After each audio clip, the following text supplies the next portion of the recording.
President Tinubu suspends CBN Governor Emefiele as he gets arrested by the DSS. Battle for 10th Senate presidency intensifies. And later on the show, journalist Hangout Weekend Special is on the contributions of the Nigerian Army's elite armored corps to the war against terror. Today on the program, I will be hanging out with Babajide Kolade Otitoju and Mayor Akipelu. Gentlemen, welcome to Journalist Hangout on Sunday. Thank you very much. Journalist Hangout starts now.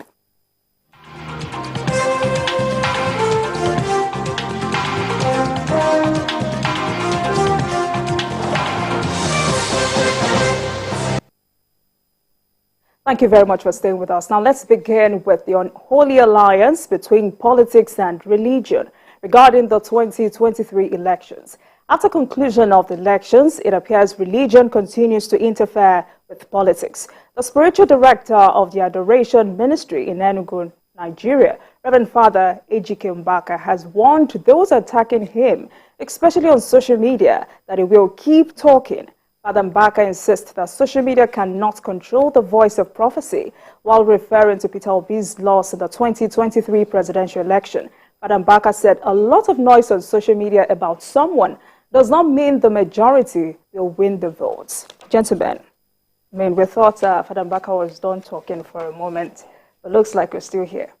No, he's not the sort of person that you can gag. Even the Catholic Church has tried its best. Beyond expelling him, I don't think you can stop Father Mbaka from getting involved in politics, from speaking his mind. And he clearly is not loved by supporters of Peter Mbaka.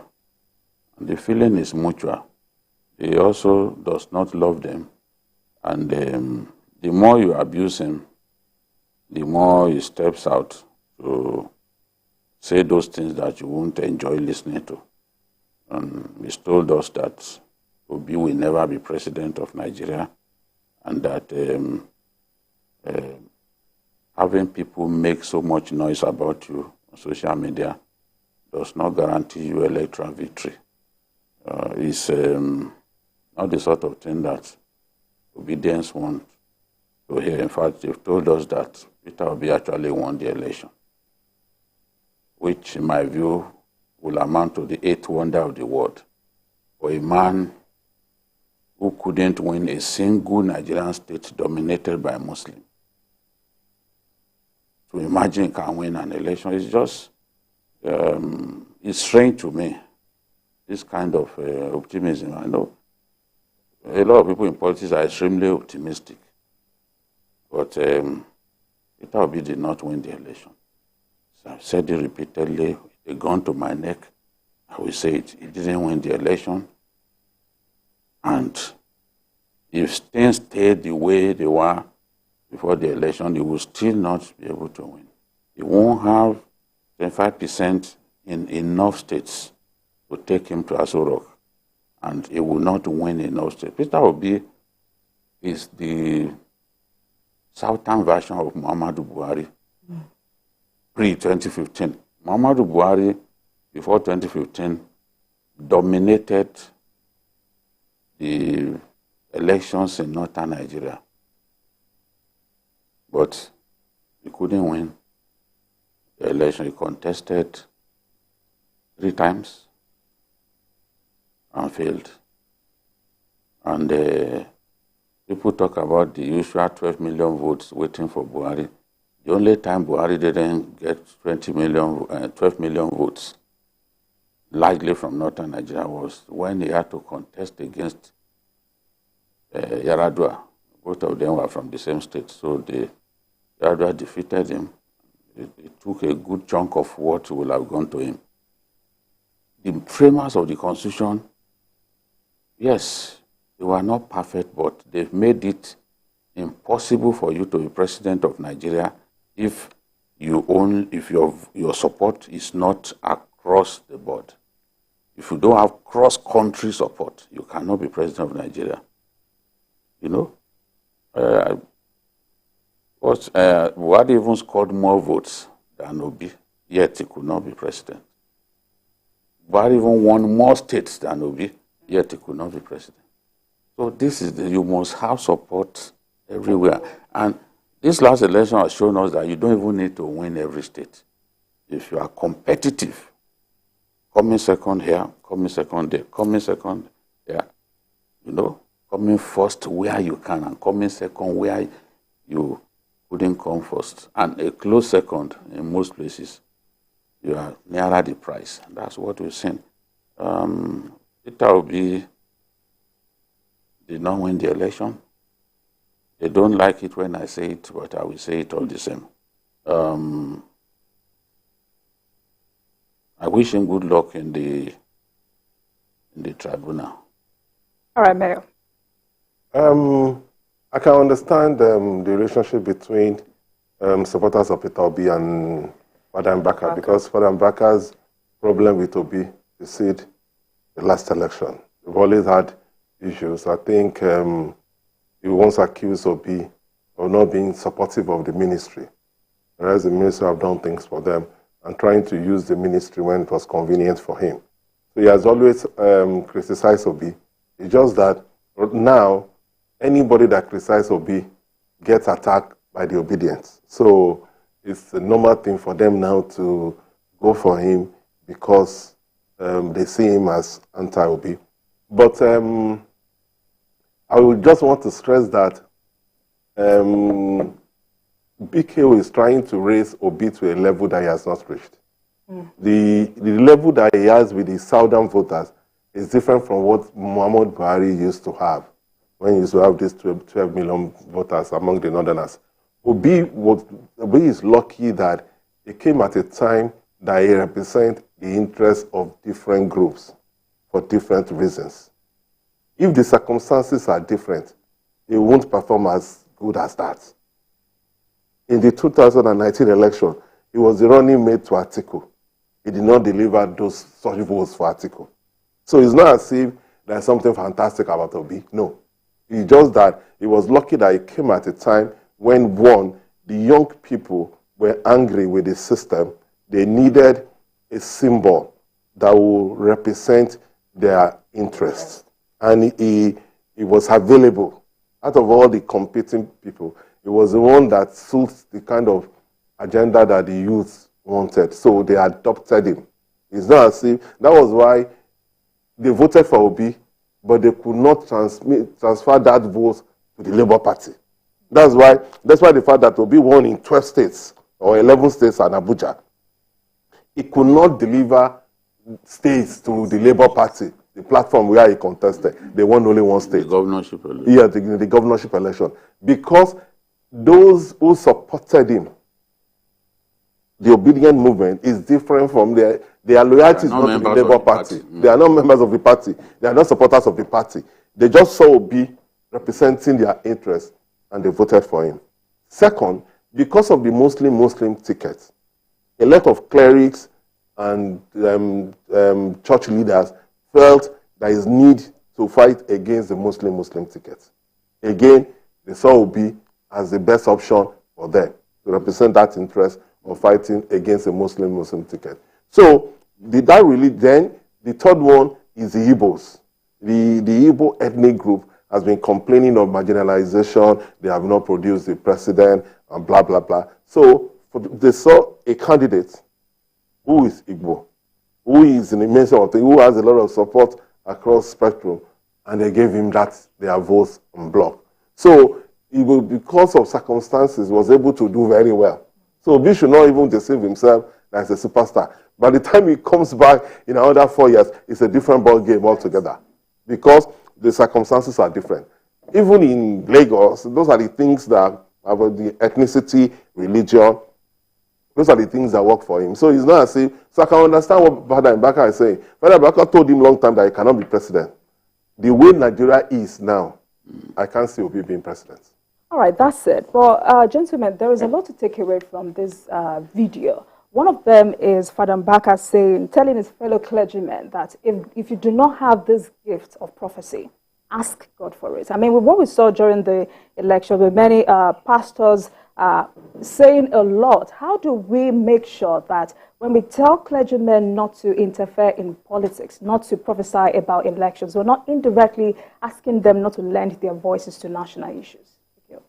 No one should say don't prophesy about politics or don't even say anything about politics. In some continents of the world, we've seen even church leaders become president. Look at Haiti, for example, But coming out to claim that God spoke to you, when in your heart you knew you were lying. The Bible told us that there will always be false prophets. That day will come when we will see a deluge of false prophets.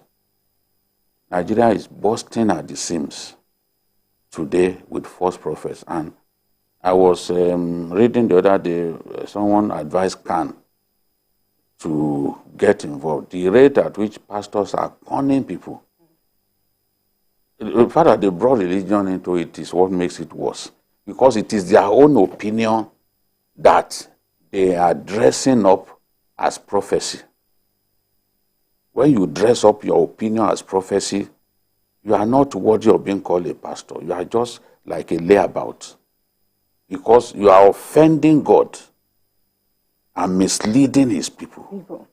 You are misleading the shepherd. Misleading the flock. You are the shepherd misleading the flock.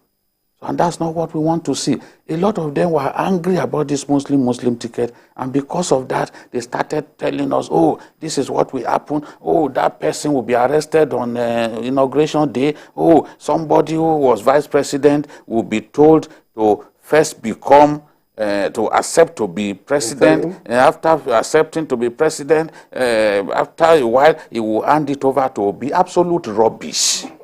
Come on. In this age and time, you are telling us that will happen. Somebody will win election, another person will be told, oh yeah, take it, you.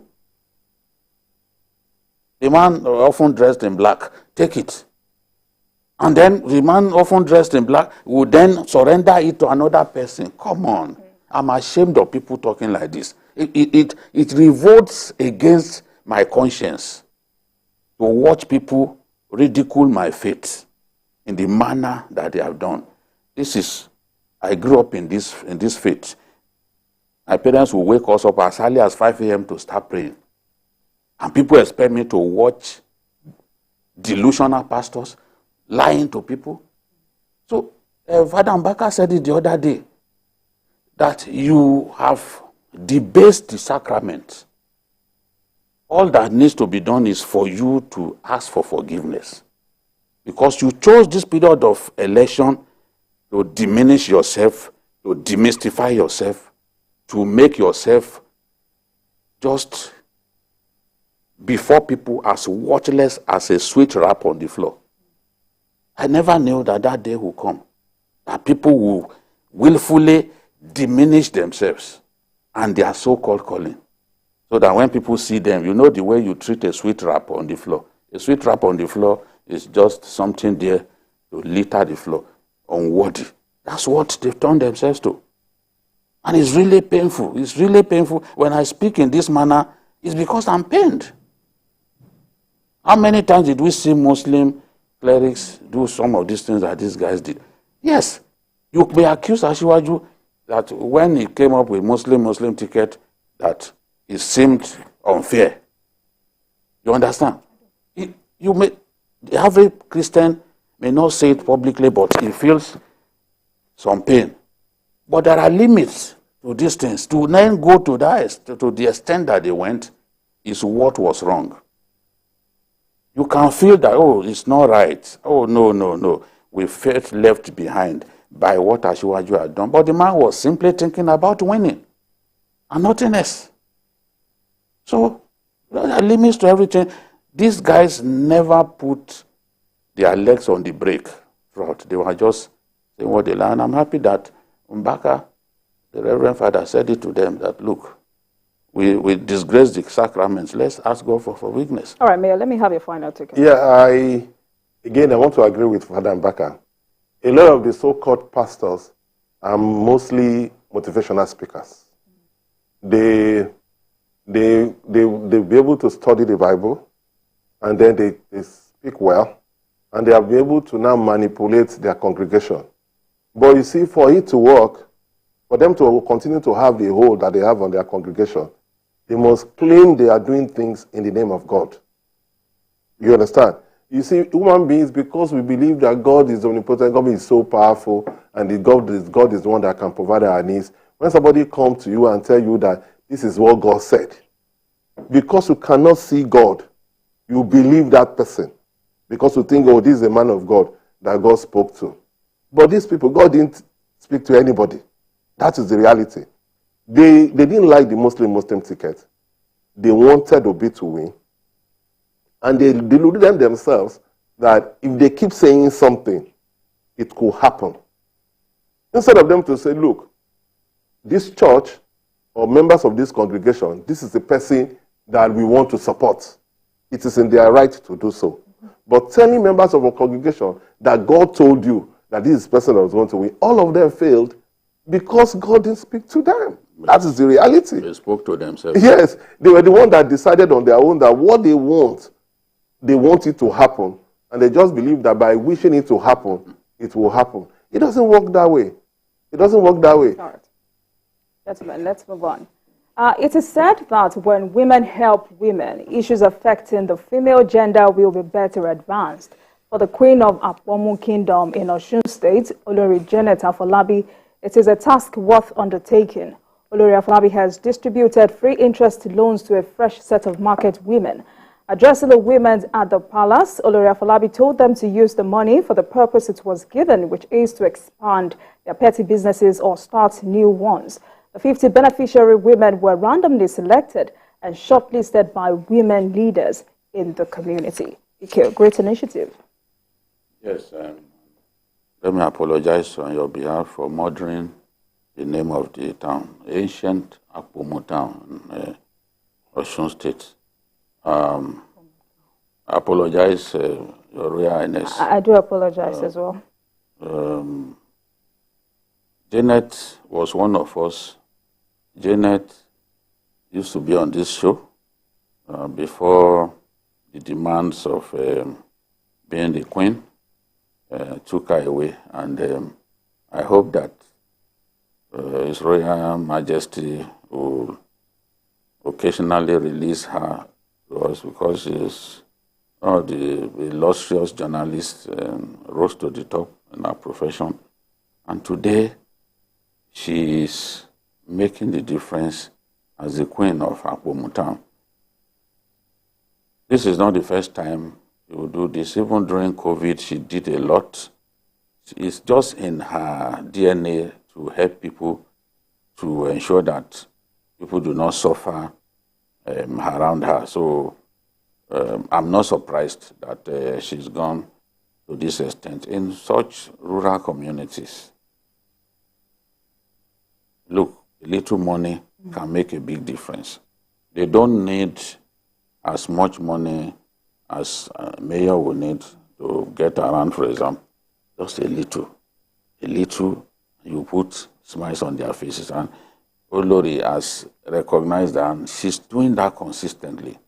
You can imagine if she had resources much more than she has at her disposal. You can imagine the extent to which she can go. Maybe she will even extend it beyond Akpomu. But this is also a wake-up call to other wives of traditional rulers. It's not enough to dress in the most expensive voile and other expensive garments. Do your best to make a difference on people in your community. Do your best. Let the people not see you as too far away from them, enjoying the perks of the office that you occupy, if I can use the word office, and not bothered one bit about the poorest of the poor. Because it's in these rural communities that you find the poorest of the poor. They are largely agrarian communities, but everyone can't survive on farming.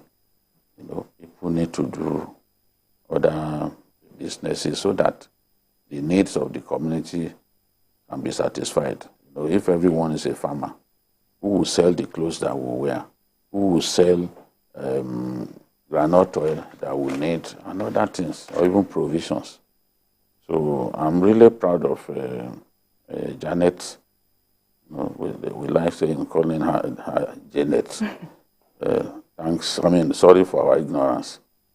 I really appreciate and I'm proud of Janet for all that she's done since she became the Olori of Akpomu Kingdom. And all right, Mayor. I pray that God will give her the good health and the energy to do even more. Amen. Let me also commend the Queen for this initiative. Like I said, Janet is somebody that was very brilliant journalist, award-winning journalist when she was in Newswatch, when she was on her own, doing her own magazine. So I'm not surprised that she will come up with an initiative like this. But why this is more important is that a lot of people in rural communities, they just need a little money to be able to develop themselves. Sometimes when I drive around town and I see some women selling things, I used to wonder that what this woman is carrying probably will not be up to 5,000 naira. But they get by and they make sense from it. So some of these women do not need more than 10, 20,000 to be able to do a lot of things. So when you now see a queen that's able to identify and they have beneficiaries like that and they do it, they will be able to empower the women. The women will be able to develop themselves and then they will be able to assist their husbands.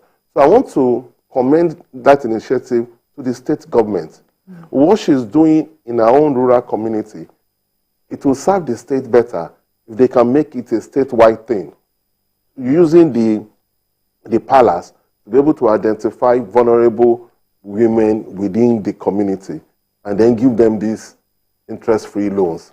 You know, I know that it's part of the things that the federal government did sometimes, but they didn't really go about it very well because they were just doing cash payments to their accounts and all that. But if you identify these women and you take them like that in batches and you give them those loans, which they pay back maybe in 3 months, 6 months, it's good because it becomes a revolving loan. Then they can bring in another set of women to benefit from it. And the whole state, women in the state, will be the better for it. I will also hope that more wealthy individuals take up this kind of initiative. Yeah. That is what will really make me happy and that's why I said other wives of traditional rulers need to do this because the rest of us won't have peace if the majority of the people in our communities are unhappy, suffering from debilitating poverty. We shouldn't be happy to see people around us suffer, you know, because if you are rich, but the people around you are very poor, then you are inherently poor, just that you don't know it. And one day when something little happens, it can stir up an uprising, and they will go for the oppressors in their midst. So let those who have the means do their best to affect their communities positively. You know, one little drop ultimately leads to an ocean. You just have to start from somewhere. Don't say it's too little. Touch a heart. Help someone. There is no use for the money that you have if you cannot help the needy around you. And you can see people like Bill Gates and the rest of them look at what they are doing around the world because, look, there's no joy in being rich and not helping the poor. God himself said there will be poor people in our midst, and he appreciates it when we show mercy, when we show kindness to the people around us. That's what a lot of people don't have, including even pastors. Right. Even from money that they made from people's tithes and the rest. They will build schools. They are reluctant to show generosity. They are reluctant to show mercy. They even in those people's faces, they flaunt the wealth and give the feeling that, look, they are untouchable. All right. People need to change, including the people that I just talked about. Thank you, gentlemen. In Zamfara State, northwest Nigeria, a new administration is in charge, and the aftermath is some sort of rough fight with the immediate past government. The state government has confirmed operation of the Nigerian police that led to the recovery of vehicles allegedly looted by the former governor, Bello Matawalle. And according to a statement by the spokesperson of the governor, the police acted on a court order while a search warrant was obtained before the operation. Hence, security agents stormed Matawalle's residence, where some vehicles were recovered and impounded. Gentlemen, who acted out of line here? I think I support what the governor had done. Yes, it may sound, it may look unfair or vindictive, but you see, we have to change this narrative that the governor can do whatever he likes in his state. You will see a governor, after being governor maybe for 4 years or 8 years, after 8 years of benefiting from the state, he will be going home and they will give him all kinds of pensions, cars, vehicles. They will even make laws within the state to say, to compare states, even states who are poor, who cannot even pay salaries, will still pay these governors huge sum of money and entitlement. So I don't think it is right. I don't think it is right, for whatever reason, for the governor to leave after he didn't win re-election and then to go with a lot of cars belonging to the government. It's not supposed, if he's entitled to it, there should be a law within the state that will say, okay, these are his entitlements, and he can so be entitled to those things. But to just unilaterally think that he can keep some of the things that, some of the perks of office that he enjoyed, I don't think that is constitutional. It's not lawful. So if the governor, yes, I know that part of the problem is that it's a new party that has formed a government in that state. So there's not a cordial relationship between them. In a place where there's a cordial relationship, there are certain things you can overlook and say, okay, a guy wants to go with it, let us just go. But it's not right. We should not just assume that the governor can just go with a lot of cars and then he would say, oh, I was the governor, so I'm entitled to it. No. They must follow what the law says. If there is no provision in that state for the governors to go with those cars, then you're not supposed to be with those cars. All right, Bikio, would you also say the governor went this far because they are from different political parties? Up till March last year, Dauda Lawal, the current governor, was in APC. So a lot of the people around him are APC members because largely that election was won because APC rebelled against APC. That's how Dauda Lawal got into office. PDP had never been popular in the state. That is one. The second thing, yes, there could be some vehicles that belong to the state government that the governor should have dropped, that were not dropped. What Dauda Lawal began doing was every commissioner, they collected their cars from them. In fact, the Commissioner for Information, Dosara, it was in the presence of his children that they took his car away. Now, in some cases, and it happens in every state, there could be an option for you to buy your vehicle. Dauda Lawal reportedly revoked every option to buy that was given to these people. He also revoked the option of giving it to some of them as parting gifts.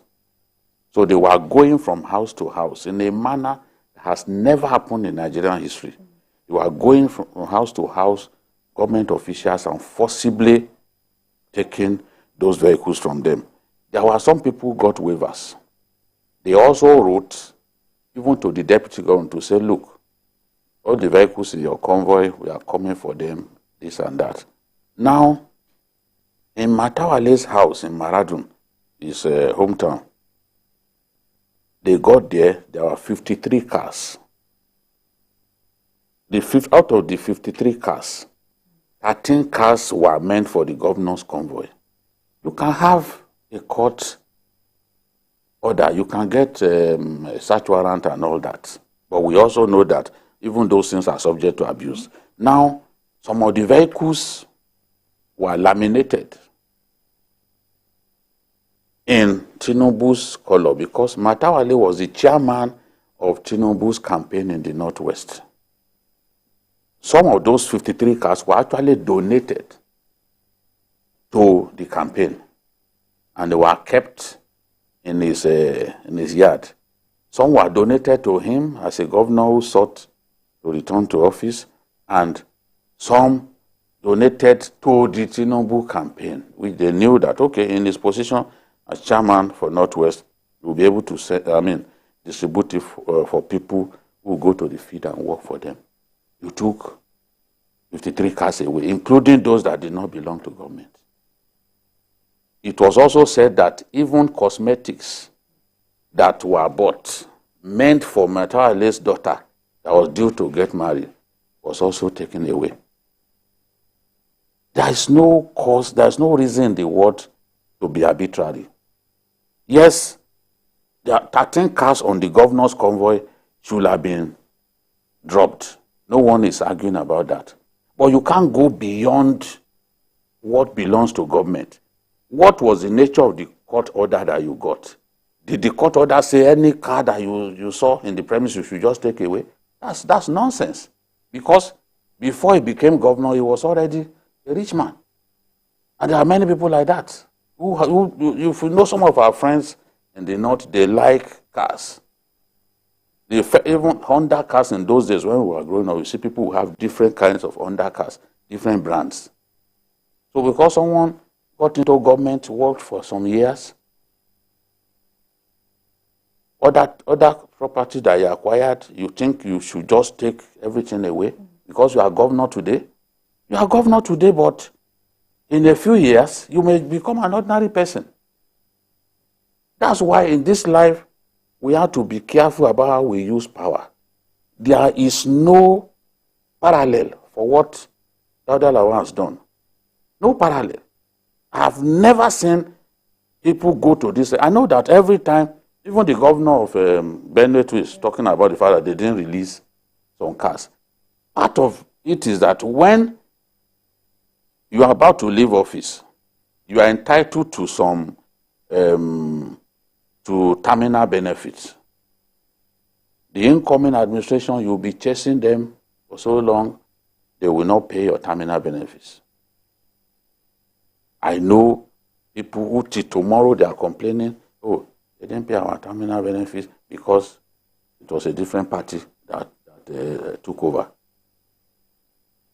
My concern is those vehicles that are not government, you've taken those that belong to government, but to take away 53 cars, you should have known that some of them did not belong to government.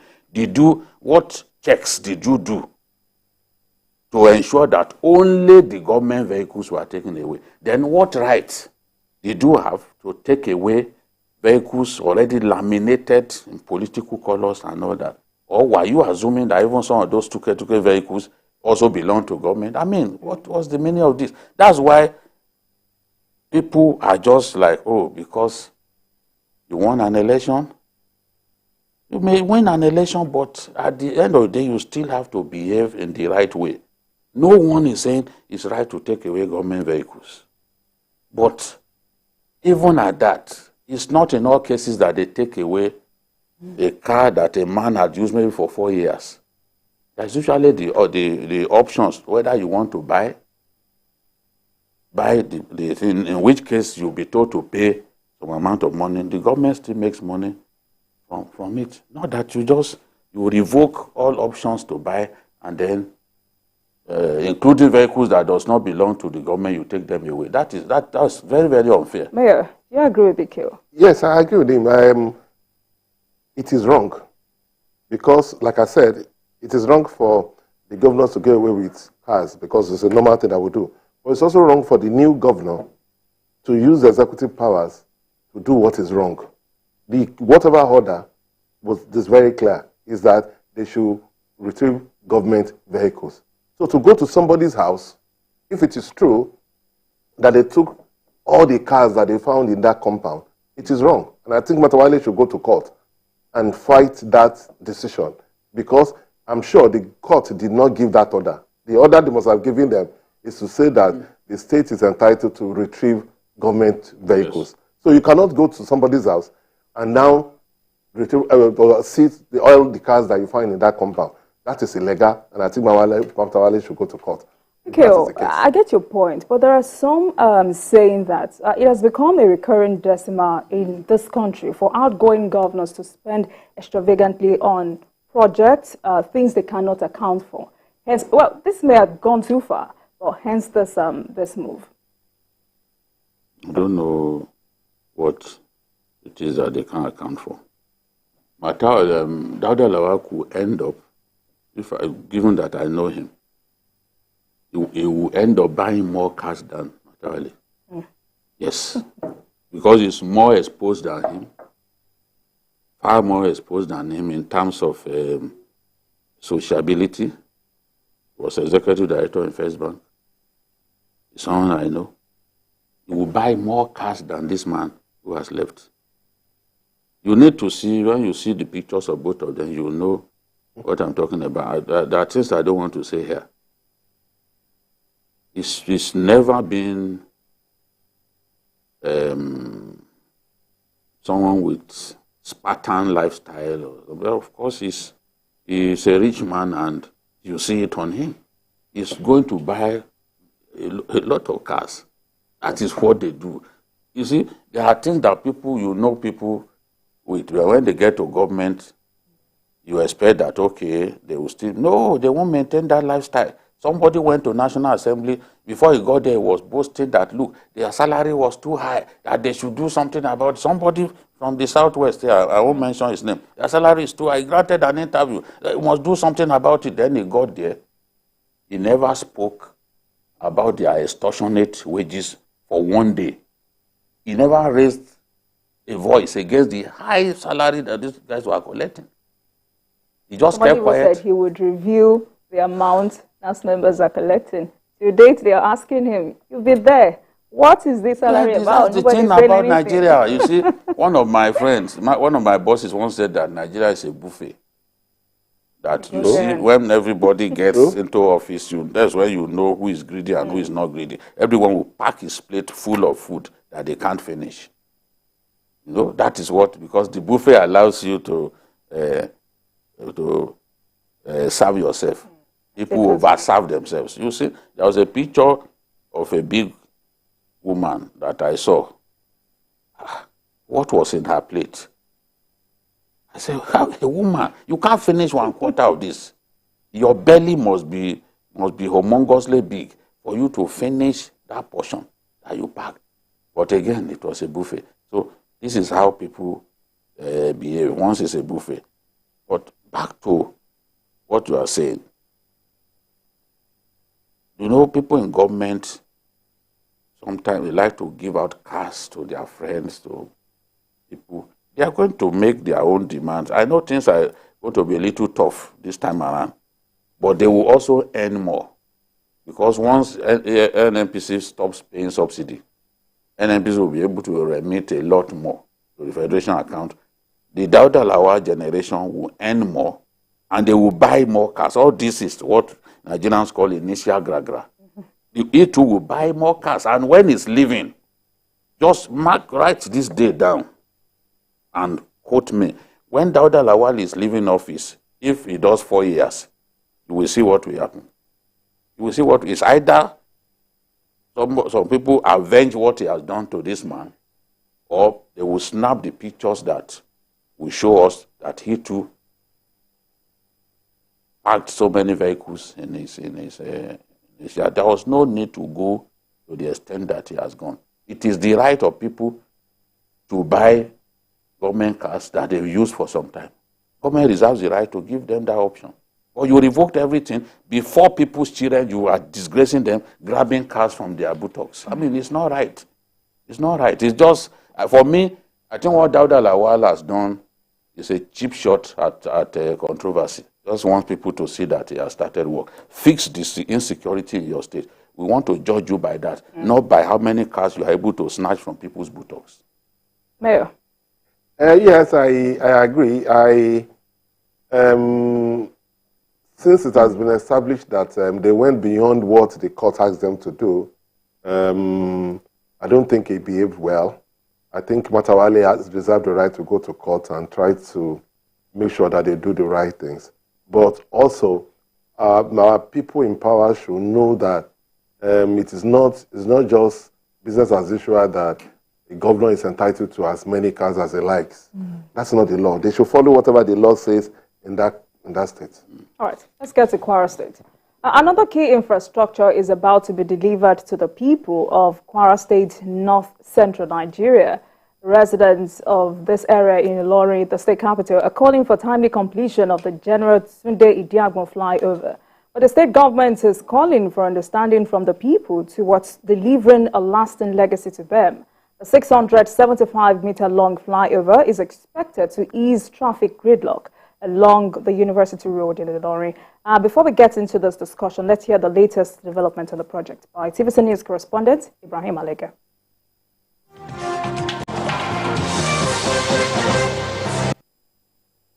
The contract for the General Tunde Idiagbon flyover was awarded in January last year. It is 675 meters long and is expected to ease the traffic gridlock often experienced along the Tanke University Road. The beauty is already coming. Communities, people living around here. In fact, I got a comment from one of those that have shops here that they never knew this could come out this good. But yes, work continues and partially opened now, because you can see during in the evening, both sides of the roads are open for traffic. Even the flyover, the trucks that are working have started driving across the flyover. We've only not opened it to motorists because of safety. We still are concerned that the motorists are aware of what is not safe. The people working here, we know what part is not safe. But some motorists, when they see this, they just want to fly across. So we have to still caution people. And for now, they use the side of the road. Residents of the state acknowledged the need for such projects and called for expeditious completion of the work. They say it will boost the economy of the area. It's okay. It's a welcome development. This environment is always crowded before. We are passing through this environment. But now, you can see the motorists and everywhere. You can see people can pass, what's it called, free, and the place is okay now.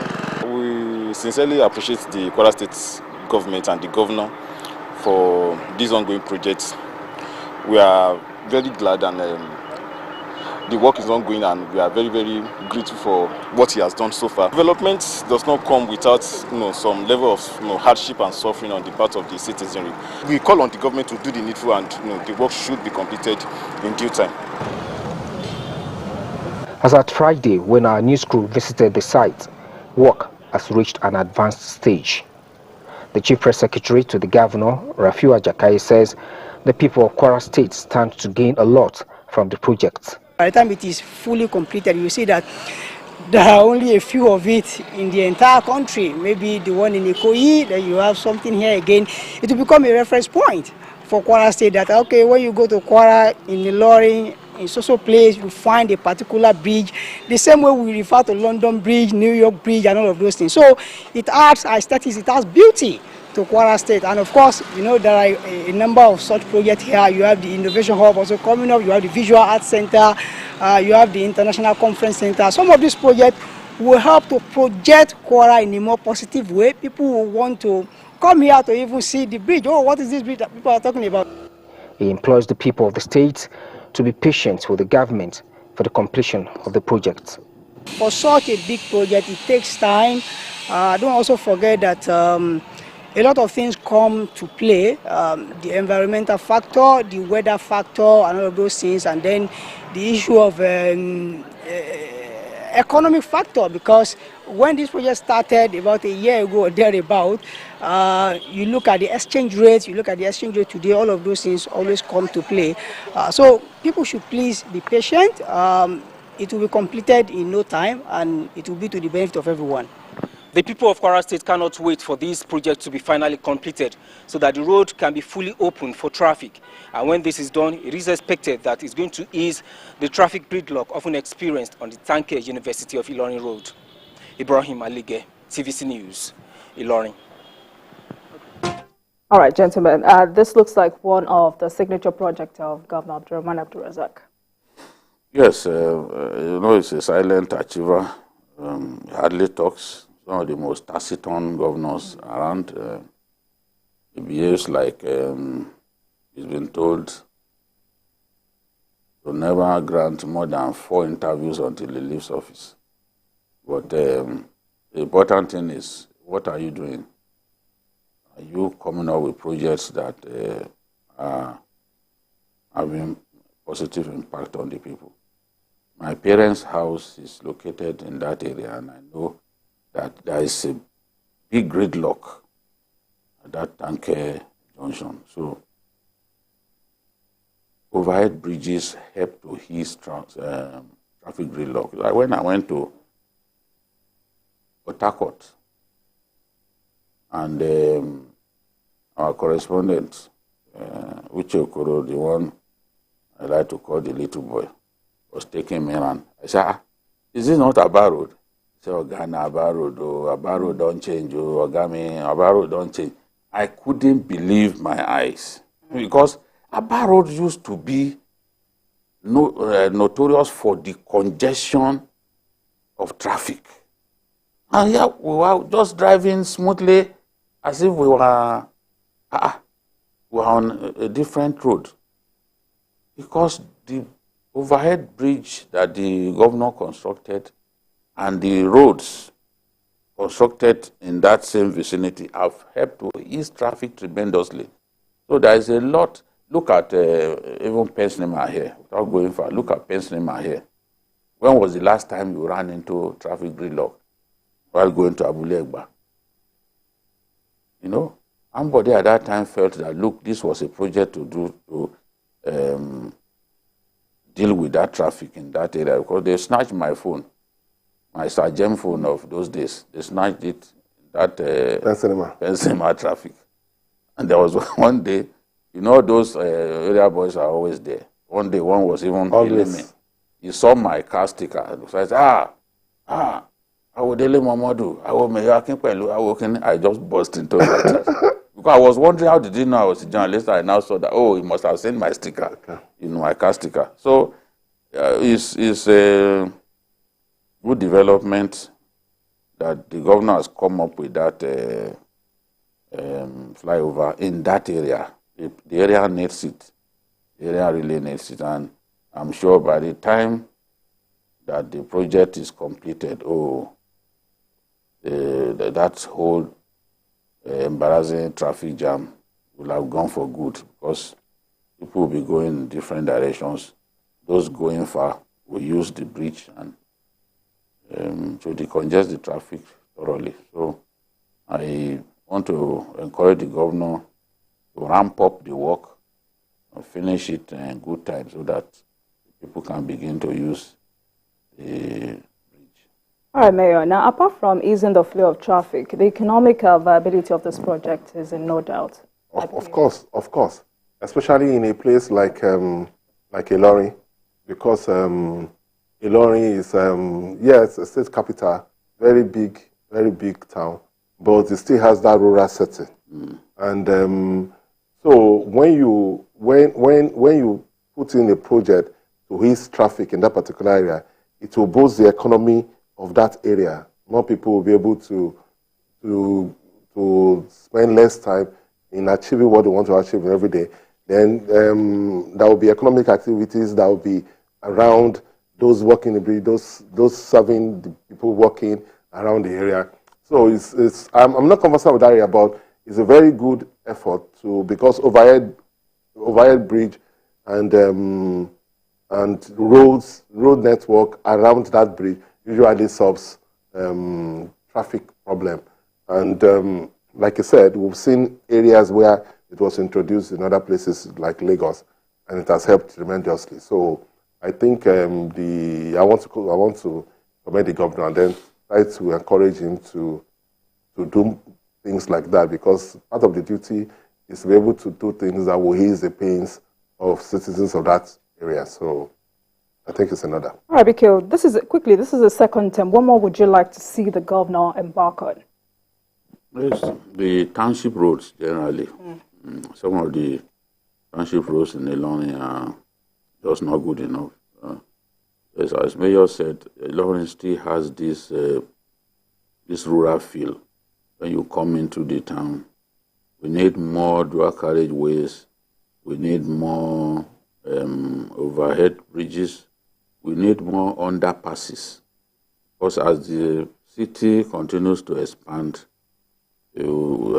more vehicular traffic, there will be pressure on those roads. So those roads where there is need for repair, the governor needs to fix them quickly so that the people can enjoy driving around town. And when those of us who go to Ilorin from time to time, whenever we are in town, at least we should be able to enjoy driving around and enjoying the peace, the serenity that the town has come to be identified with. So we need to modernize the city, do our best to modernize the city, and the governor still has 4 years to leave the state much better than he met it.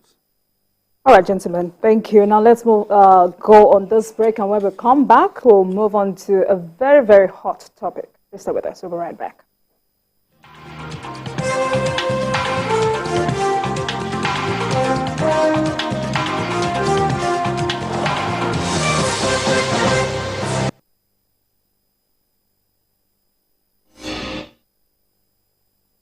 Thank you very much for staying with us. You're watching Journalist Hangout on Sunday, and I've been hanging out with Babajide Kolade Otitoju and Mayor Akinpelu. All right. For the suspended governor of the Central Bank of Nigeria, CBN, Godwin Emefiele, it is possible for a man to shoot himself in the legs with inordinate ambition and high-handedness.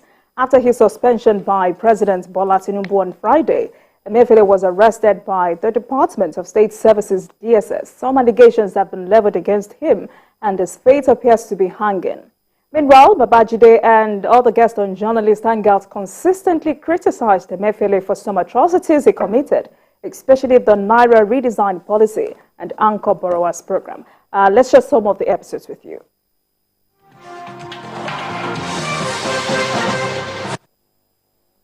Because you are CBN governor, you are now playing God. You are playing God. You are showing an arrogance that does not match your success in office. At all. I mean, what are we talking about? Something. I see so much arrogance from a governor of a central bank. You want to blame your own failure on certain other things. He will go down in history as the longest serving CBN governor. It's been, why is he just doing it now? Why didn't it occur to him to have done this before now? And if you must do it, you've got to give enough time frame. If the CBN governor were not someone who appears to be happy at the suffering of people, he should not have come up with this kind of unrealistic time scale. I'm saying that if we are a country where there is transparency, the CBN governor should be briefing Nigerians every week to say, this is how much we have printed. This is how much we have put in the bank vaults for them to distribute to Nigerians. But he knows in his heart of hearts, that they do not even have enough to distribute to Nigerians. Stop kidding yourself by saying you stand by Emefiele. Why are you even standing by Emefiele? Emefiele is the most incompetent CBN governor in Nigerian history, and I have the facts. Tell me any policy that Emefiele instituted that is a success today. Not even the anchor borrowers. What is it that he has done you can say he has acquitted himself competently? No. The CBN currently is a very incompetent government agency. Very incompetent. You said some people are hoarding. It's not our business. Our business is to see you fix the problem. If you can't fix the problem, you have failed. We all complain about this then, but it appears some people felt, perhaps we wanted to do everything in 3 months. In this country, this is not the first time that we are changing, there are reasons why you change your currency, either for economic reform or whatever. I was looking for the exact reason for this. I could not get this, except that it was politically motivated, and you put the entire nation in this kind of because of who? Because of a man? Now. It was an act of callousness on the hapless masses. And people must behave needlessly, bearing in mind that they will account for their actions. Emefiele was behaving like, look, he could do whatever he liked because he had the president behind him. Yeah. Will the president be in power forever? The president will leave one day and you will be made to account for your actions.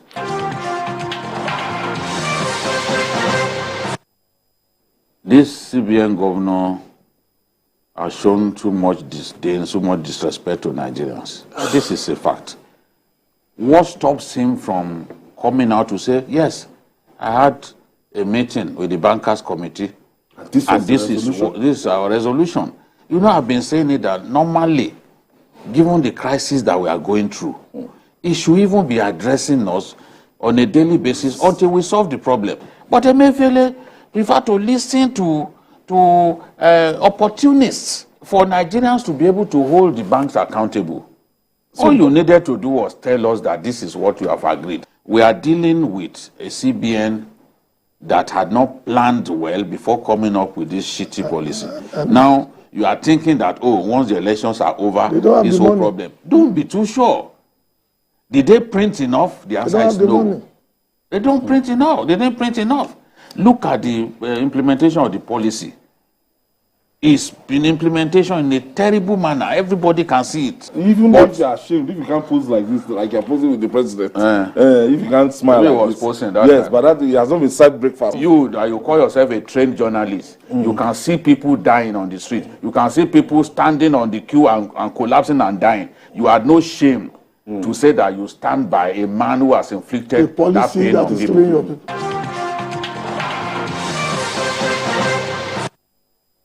Today I would say congratulations to us. Yes. We stood against tyranny. Yes. We stood against bad policy. Yes. We stood against something that will impoverish our people. Yes. And for several weeks, several days, they called back us to names. back, they called us names.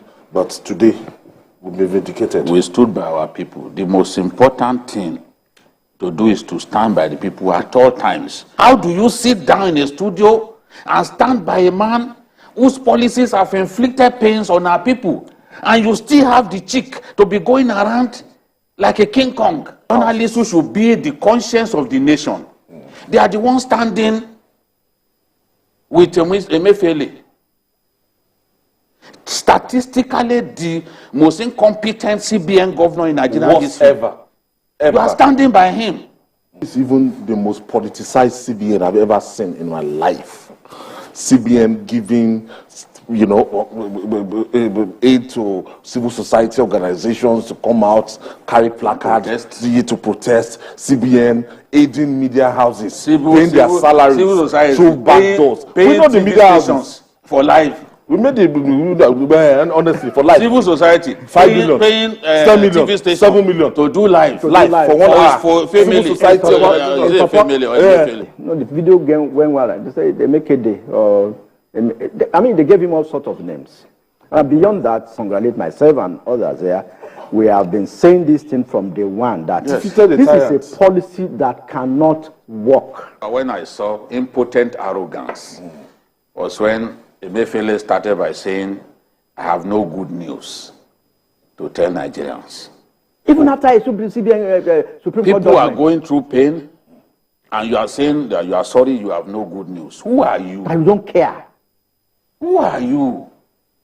No. Within minutes of the president's everybody said, well, the guy is on his own.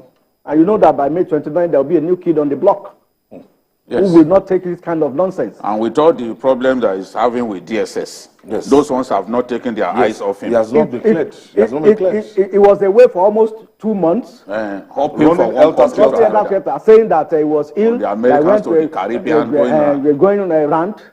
No military will give him. Behaving as No military will give him the protection. You have what?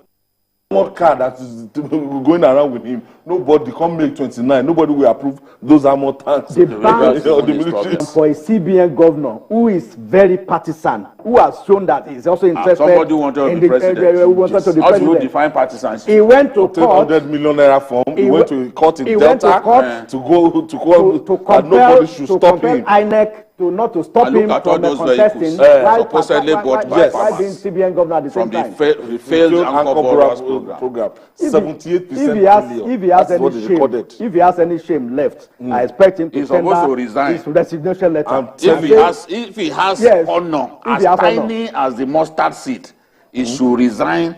That we got. What is it?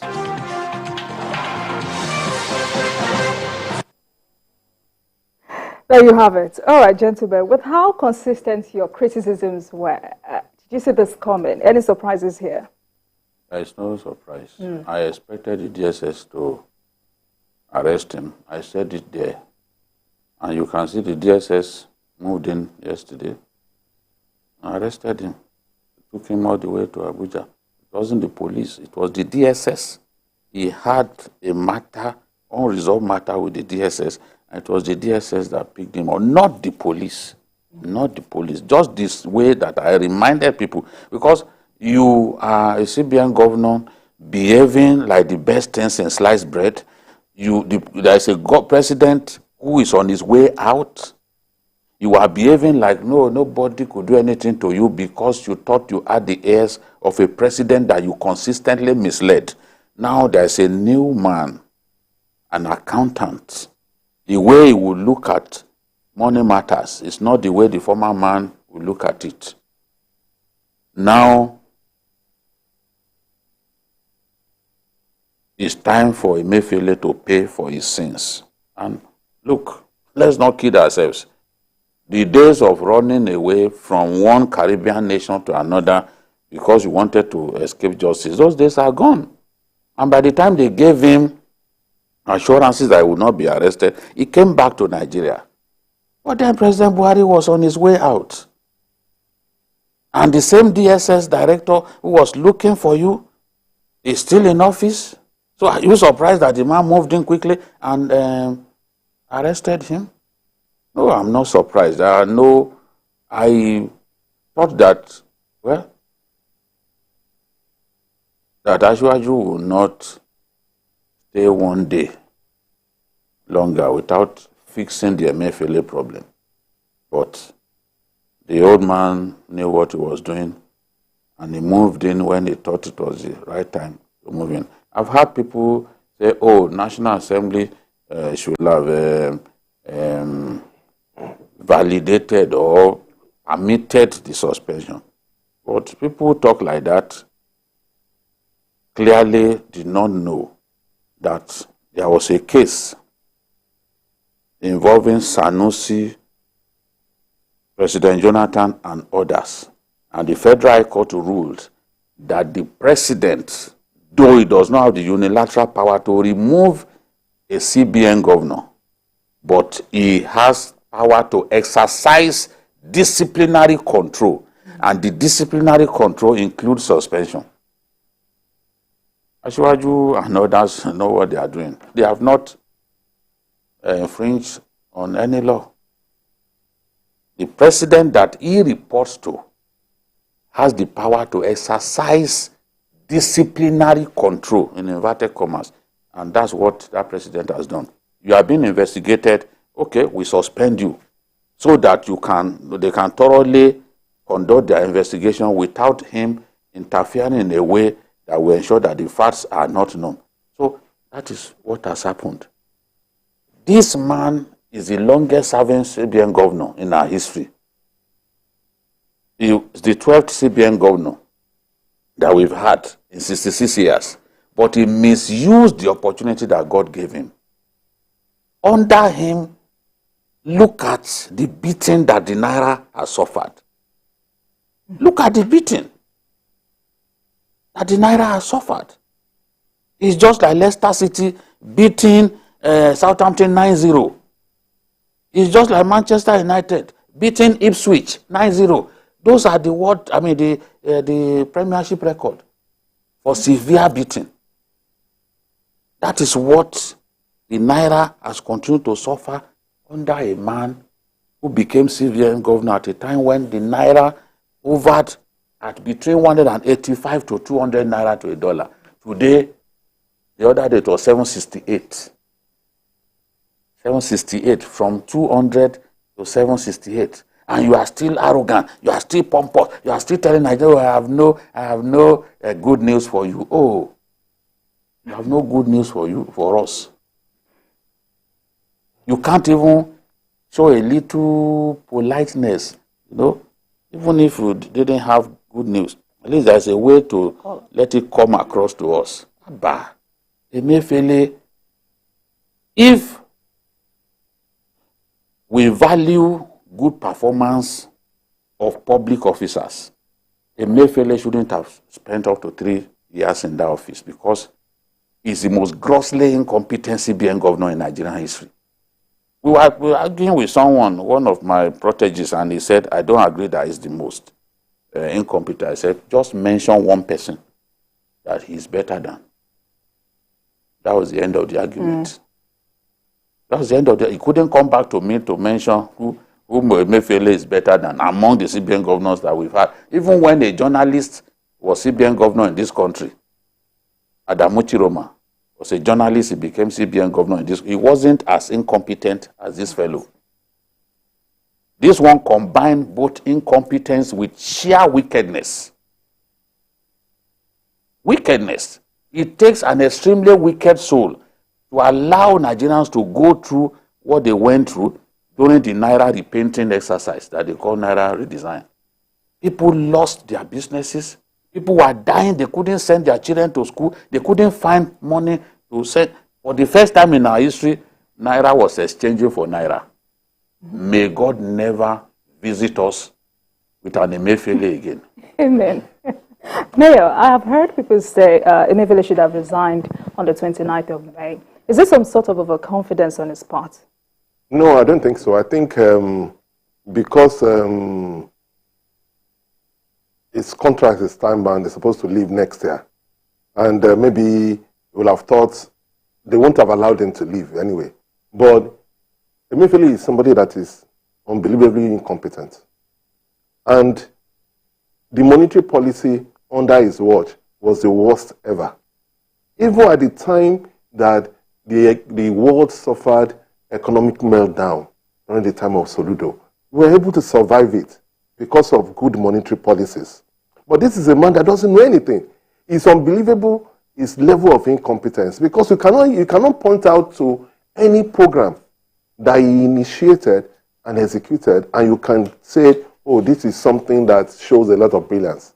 And the unbelievable thing about him is that he survived because he was pandering to the dictates of the cabal. Yes, it was the cabal that gave him second term. It's not as if he was qualified for that second term. But what was he doing? He was giving them cheap foreign exchange. He was giving them cheap foreign exchange, which they were using to do round tripping. And if you remember, Sanusi complained severally to say, look, you cannot be doing this, because when you have these two exchange rates and you give people a lot of foreign exchange at the official rate, people were not doing anything. People were just rent seekers, and they just carry their portfolio, and because you want them to support you, and because you know that they were powerful within the power loop, you now start allocating foreign exchange to them. Those guys will now take it to the black market and just make billions without doing anything. But you see, it's the Naira redesign program was the one that proved that Emefiele was unbelievably incompetent. We kept saying it to say, look, how can this man not see? Because Nigeria lost trillions because of that currency swap. And it took our economy back several years. And it's unbelievable why a man would do a program like that that is not well thought out. Even those of us who are not economists, it was obvious that this thing will not work. And it did not work. Even when people were frustrated and went to court, and the court said, look, revert back to status quo ante, he refused. He refused. Even when the Supreme Court said that, he refused. And unfortunately, because the cabal was the one using him, and because President Buhari, by his own style, doesn't use power very well, and power abhors vacuum, then the cabal were able to now take things. So it's easy to deceive the president, to say, oh, this program will fight terrorism, this program will fight vote buying during an election. So the president thought, oh, this was a good program. But it was obvious that the program was not good. It was affecting Nigerians. It was affecting the economy. And this man could not say it. That is one. Two, for the people that complain that it is right, that the president has the power to suspend the governor of the central bank. It's not removed. It's only when he wants to be removed that you need the 2/3 of the National Assembly. But you see, you have to suspend somebody. If you want to investigate what is being done in CBN, you cannot allow the CBN. Leave him in office. You can't leave him in office. He has not been sacked. He will still be entitled to. But you see, there's another thing that people are not looking at. This man was accused of economic sabotage and sponsoring terrorism. Yes. How did you get that is yes, because that is that allegation that the DSS said this man was channeling money to IPOP. And the DSS wanted to arrest him then. But because he was still a major player within the last government, he thought he was untouchable. The chief of defense staff, who gave him soldiers, because when he came back, when he traveled abroad and he came back, the DSS wanted to arrest him. But the soldiers were around, the soldiers were the ones that gave him that protection, and they had to leave him. The chief of defense staff is still in office. But things have changed. There's a new sheriff in town. I see this. That's yes. Arrest. There's a new sheriff in town. So, because a new sheriff is in town, things have changed. All right. Gentlemen, thank you. Let's quickly move on. The 9th National Assembly has ended, and all eyes are on the 10th legislature, which will be inaugurated on Tuesday, 13th of June. Senators-elect will, at the inauguration, elect a new Senate president to pilot the affairs of the upper legislative chamber for the next 4 years. The race is getting tougher. Two contenders, former governors Godswill Akpabio and Abdulaziz Yari, are at loggerheads over the number of lawmakers loyal to their camps. So the question is, who wins on Tuesday? Thank you. It's still very dicey. Very, very dicey. Yari, the decision to contest has changed a lot of things. A good number of the PDP senators are leaning towards Yari. It is also suspected that Yari is trying to use the ethnic card. Because in the last few days, when I speak with some of the lawmakers, they will be telling me that, Yari is making waves, Yari is making waves. And I've tried to validate those claims. And I found those claims to be true. I remember, even on this program, telling Ayo that, appears Yari is making waves. He found it difficult to believe. But in Abuja now, he called me to say, this is what he's seeing too, So that is the nature of politics. 24 hours is a long time in politics. A lot of things can change in 24 hours. And Akpabio, for so long, has been the front runner. He has Asiwaju Bola Ahmed Tinubu's support. I am not by any means ruling him out of the contest. And I know that with the support of the president, that is an advantage for any contestant. But what needs to be done is for the president to step up his conversations with the lawmakers. When the president met the National Assembly members elect during the past week, he didn't campaign to them at all. He didn't tell them, look, I have a particular candidate I want you to support. You know, some said that it was wrong, that the president should have at least used the opportunity to say, I need you to support my candidate. But the president was very presidential, in my view. You are meeting lawmakers from different parties. You don't have to, that was your first meeting with them. You don't have to use that occasion to say, look, this is my choice. No, you can still do that behind the scene, you know.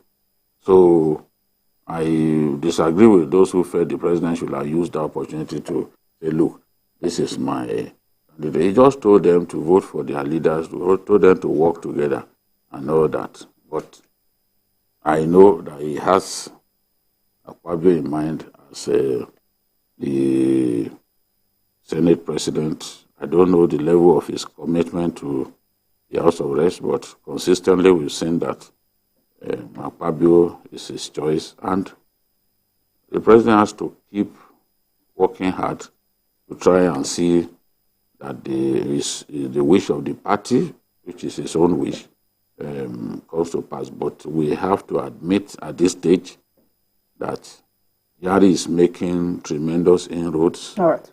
Anything can change between now and Tuesday, but the fact is making inroads, and there are those convinced that if the election is held today, we will win. All right. Mayor, before I come to you, let's quickly take Awal Hassan from Abuja. Hello, Awal. Good afternoon to you. Please go on with your contribution. Are you there? Yeah, I'm here. All right, please go ahead. I actually want to contribute on Emefiele's issue. I'm taking it a bit back, please, but I'll be fast. Yes, I'll be fast about it.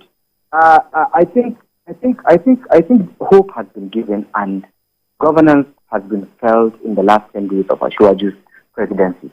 He's done a lot, and suspending Emefiele is something every Nigerian had waited for.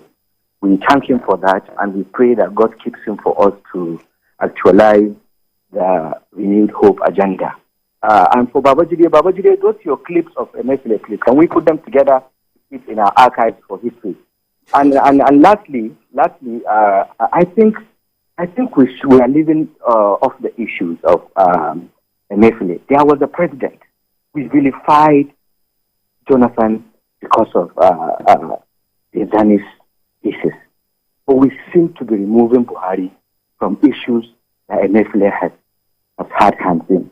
There are a lot of things that Emefiele could not do until he gets approval from the president. And it was very clear that the Naira confiscation was Buhari's approval. So we should not be taking on Emefiele alone. All right. There was a president. Thank you very much, Awal. Thank you very much. All right, Mayor. Now, because the party is trying to avoid a recurrence of 2015, but as it looks, it's uncertain that things may not get ugly on Tuesday. Let me start by saying that 2023 is different from 2015. Okay. And the reason for that is that in 2015, we had a president who was not interested, who had candidates, but was not interested in the process. This time, we have a president who understands how to use power. And I can tell you that, yes, the House of Rep is much easier. The party's will prevail there. They have the numbers and Abbas becomes speaker. That's taken, that's done. But for the Senate, why the Senate one is difficult is because Akpabio has a lot of baggages. There are a lot of people within the Senate who have one thing or the other against Akpabio. But unfortunately, Akpabio is the only ranking senator from the South, where the party has zoned it to. So the party didn't really have a choice. It has to be Akpabio. Yes, because of that, it will be difficult. Yari is making waves, yes, but Yari will not become Senate president. And the reason, for two reasons. One, the Muslim ticket is real. It causes a lot of problem. It will be unthinkable for the president of the country to be a Muslim, the vice president to be a Muslim, then the president of the Senate will also be a Muslim. I don't think... Or even the speaker. Even because the people contesting are Muslim. Yes, even the speaker will be Muslim. I don't think the party will want that to happen. Yes, I know that a lot of PDP senators are supporting Yari, but a lot of people in APC, and when push comes to shove, will understand that sentiment that, look, we cannot continue to say this thing does not matter. Because it does. And we cannot say that all the principal leaders will be Muslim. That will be unacceptable. So, whether Yari likes it or not, those who are pushing Yari, yes, they will push him that far.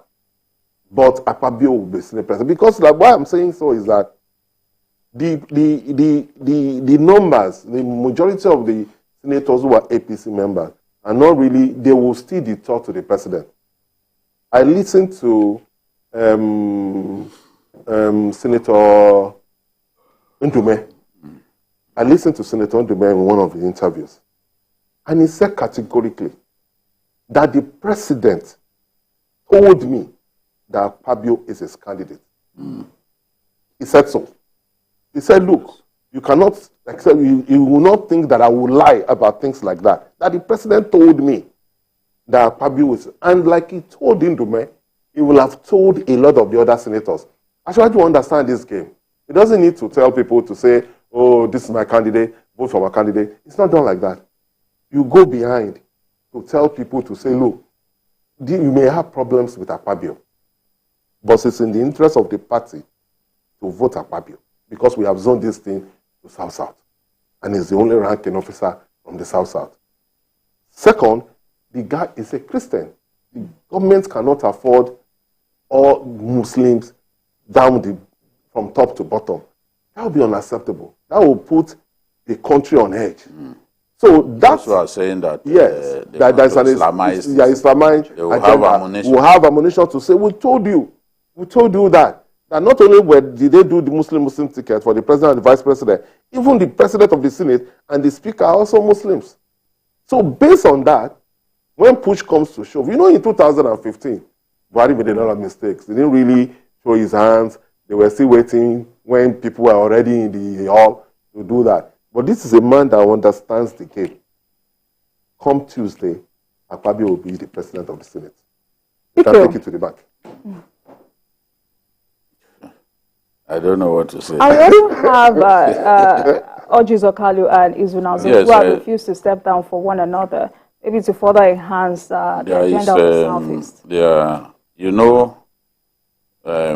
Orji Zokalu, Osita, Izunaso, and Akpabio and Yari on the same side. I don't know what their strategy is, but there's a reason why Izunaso is still very much in the race. I think that Izunaso is confident that he will be the next Senate president. I remember when he was gisting with me, he said, I'm a journalist like you, so support your profession, let your profession produce the next Senate president. And I'm like, I'm not involved in voting, but I wish you well, all the same. Izunaso is very much in the race, he's confident. Yes, he thinks that he can be the next president, and he keeps saying that he's the most experienced of all the contestants because he's been in the National Assembly for some time. He's been organizing secretary of APC. He joined the APC before the rest of these people, Akpabio and others, contesting. So he thinks that he's more than qualified to contest. And there are still some people who also believe that this seat should go to the Southeast. Yes, the Southeast didn't bring the numbers, for Asiwaju during the elections, but there are senators who believe that, look, this is the time for us to let the Southeast, who have not produced even vice president since 1999, to get the Senate presidency. The truth is, the lawmakers will decide who they want. But I also know that the president has his preference, and we don't know what will happen like 24 hours to, or even less than 24 hours. As I always say, 24 hours is a long time politics. On the day of the election, you know, things changed. Baja will have been House of Rep Speaker in 2015. Yeah. But things changed at the very last minute. We all felt that it was done and dusted. One lawmaker was recalling what happened that day, that they put them in a bus, that they had already made up their minds, but somehow, behind the scene, some power brokers within the National Assembly decided that, okay, let's not go for Bajan. The argument that somebody told me, I don't know whether that was true or not, was that there was a disagreement over who should be Baja's deputy. Because Baja objected to a particular individual. He then said, okay, we withdraw our support. And in the end, Dogara, who was the chairman of the House Committee on Services, became the Senate president. We should not rule out surprises at all. Yeah, I agree with you. I agree that it's a backup. Yes, I agree with you. Yes, I think they are working together somehow. Some of the people don't want Akpabio. I think the fallback will be Isonaso. If they can convince the president to allow them bring a Yari, because I also think that bringing Yari at this stage is not good enough. He's someone that I like. I have a personal relationship with him.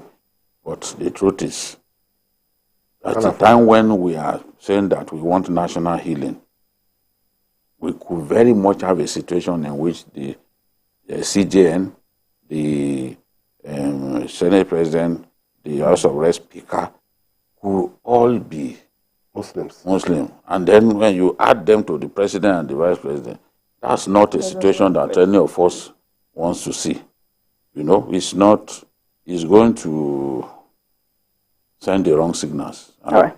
If the president can convince Yari to give up his ambition, I'm very happy to see that happen, because that may well save us an embarrassing situation. And they can also sacrifice Akpabio and pick his Unazo. If, for example, on that day, there's like a stalemate. If the people supporting Yari and people supporting Akpabio, there's not a clear-cut winner. Yes. People may now decide that, okay, instead of us zoning into the south-south, let's look at the southeast. Immediately that decision is taken, Unazo will become, because they are not fit into everything. He's a ranking senator, he's a party man. He's a party person, and all that. So, and he doesn't have the baggages that you can attribute to Ochikalu. Yes. So, that's a backup. If it's not Akpabio, it's likely to be Unazo. All right, thank you, gentlemen. Let's go on this break, and when we come back, it will be time for us to get into the final lap of the program. Please stay with us.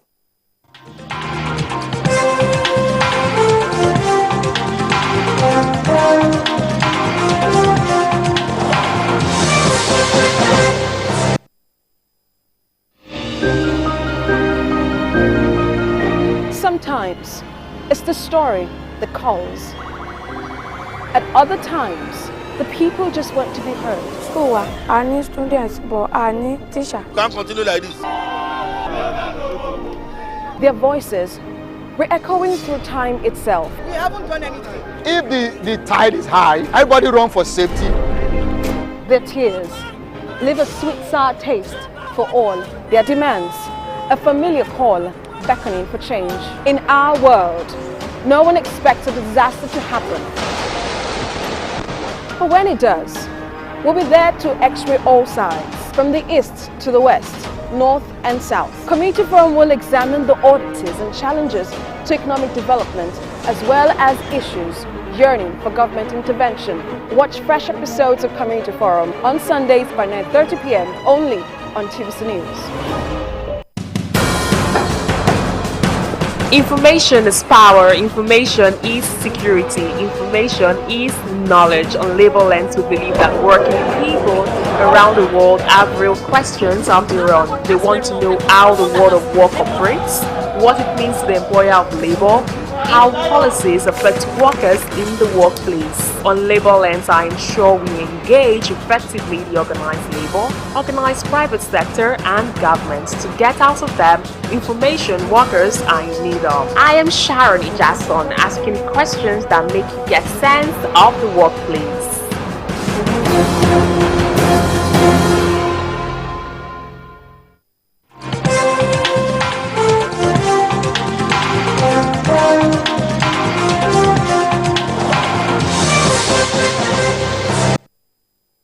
Welcome back and thank you for staying with us all the way. I still have with me in the studio Babajide Kolade Otitoju and Mayor Akinpelu. Now let's go to the final lap of the program, which is the Journalist Hangout Weekend Special, which is on the contributions of the Nigerian Army's elite armored corps to the war against terror. Babajide Kolade Otitoju was at the Theatre Command of Operation Hadinke in Maiduguri, Borno State, where he spoke with the commander of the Armored Corps of the Nigerian Army, Major General Sani Ahmed, on efforts taken by his men to ensure that battle tanks used in prosecuting the war are kept moving. Let's share the story with you. For the past 14 years, Nigeria has been involved in asymmetric warfare against Boko Haram and the Islamic State of West Africa Province, ISWAP. ISWAP is an offshoot of the Boko Haram group led by Abubakar Shekau, a loyal disciple of the founder of the group, Mohammed Yusuf, who was killed in detention in 2009. Due to Shekau's perceived high-handedness towards members of the terrorist group and a sometimes unprovoked killing of civilians, including Muslims, the Islamic State, which Shekau had earlier pledged loyalty to, removed him as leader of the group and installed in his place Abu Musab al-Banawi, one of the sons of Muhammad Yusuf, in the year 2016.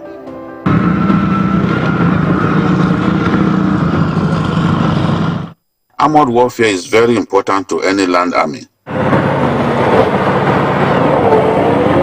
The elite Nigerian Army's Armored Corps has been doing its best to maintain its armored fighting vehicles, its weapons system, as well as communication equipment.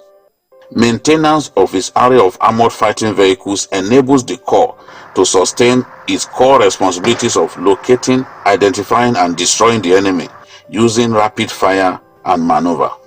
Fueled by foreign funding, the terrorist groups have not ceased to wage a war on Nigeria and its people.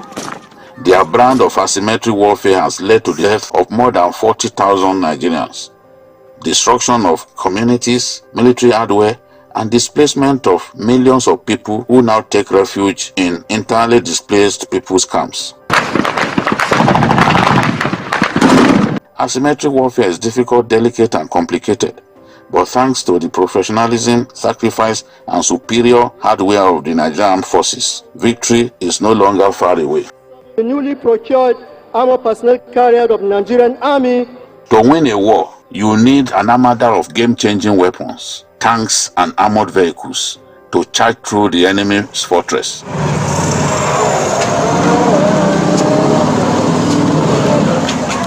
In short, the value of tanks in warfare cannot be overemphasized.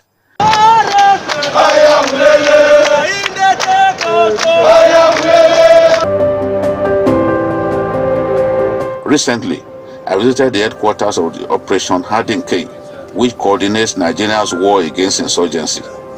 It is located in Memalari Barracks, Maiduguri, Borno State capital.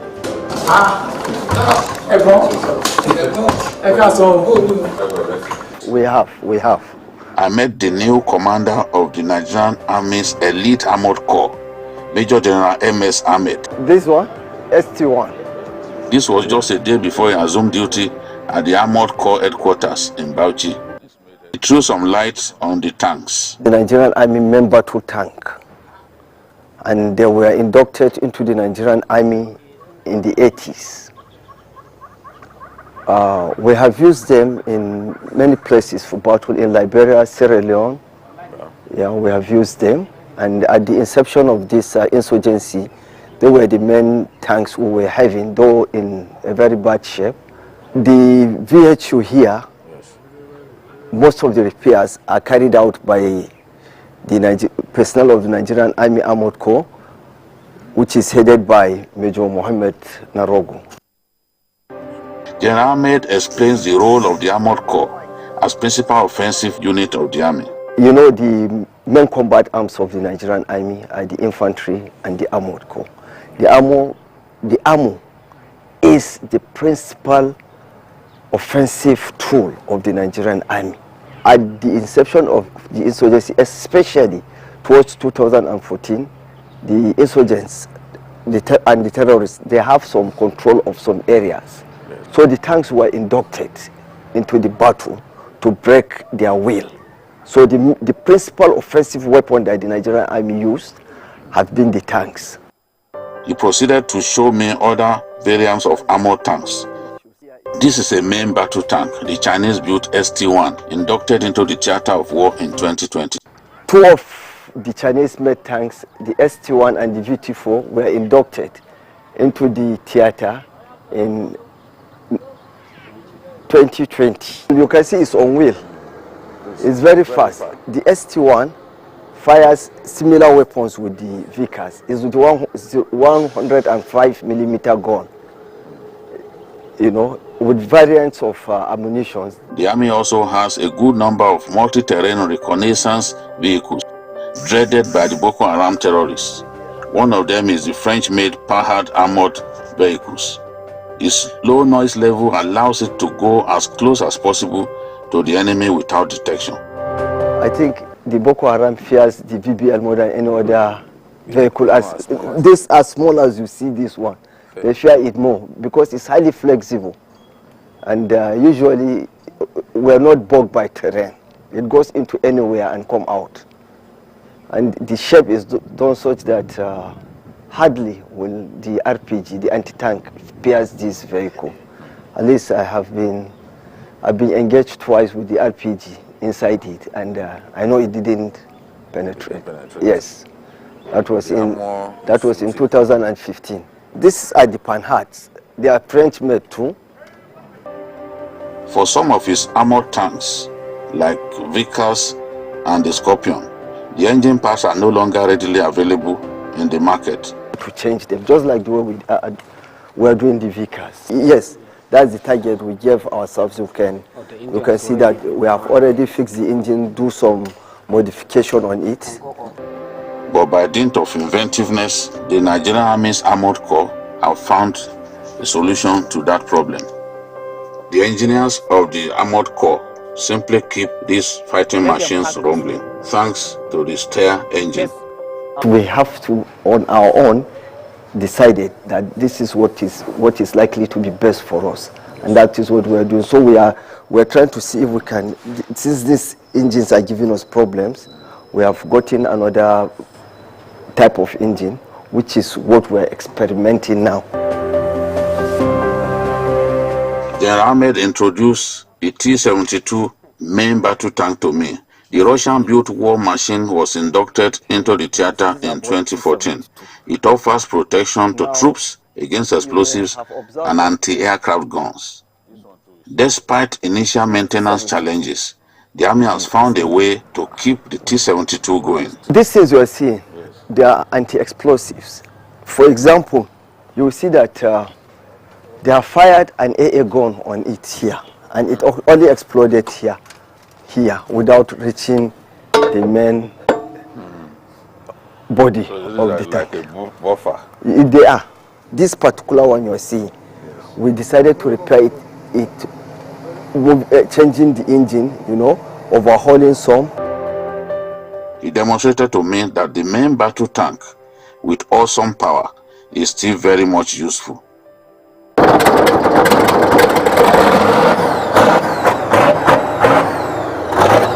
In 6 months, 80% of the Scorpion tanks have been revived. General Sani tells me what to expect from him.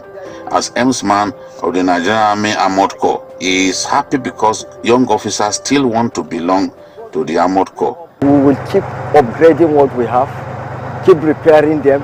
Maintenance is the key word here. The role we're supposed to play with what we have, we will play it, and we'll play it very well. As it is now, we remain the elite corps of the Nigerian Army. We are highly technical. We are proud of our profession. We are a proud, in fact, we call ourselves combat arm of decision. We decide the direction in which the war goes. And the young officers are always proud to have that. He spoke about the Panhard armored vehicles and why they are special. Before they know, this vehicle approach them, they catch them unaware, therefore they fear the vehicle more than anything. What do they call it Kirikou? It's the only vehicle they've given name. This armored vehicle will look small, but the general says it is this vehicle that the insurgents fear the most because of its maneuverability, because of his self-recovery capability, and because of the protection that it also gives the troops. The general has been fired at with an RPG while driving this, and to the glory of God, is alive to tell the story. For the next day's work at the maintenance unit, the army decided to sew for me a tank suit. Courtesy of the elite armored corps of the Nigerian Army, preparatory to my trip in the Russian-built T-72 main battle tank. I'm going to have a ride in it.